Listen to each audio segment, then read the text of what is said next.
Hey guys, it's Jedd here from Disrupt Tutoring, and as always, it's a pleasure to join you.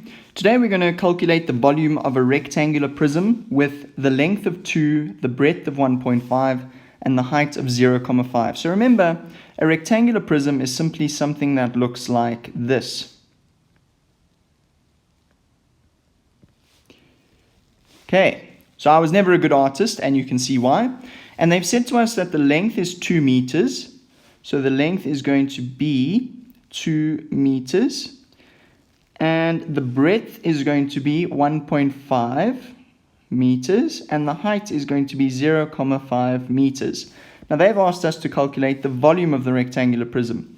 Now remember, when we calculate volume, all it is its area times height. Area times height.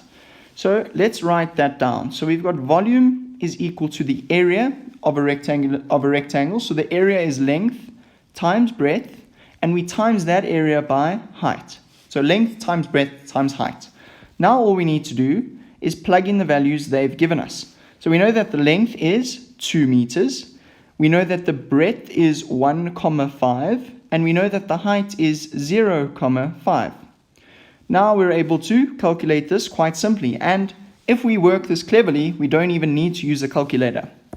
So we've got a half over here and a 2. So the 2 times a half is going to be 1. And then 1 times 1,5 is simply 1,5.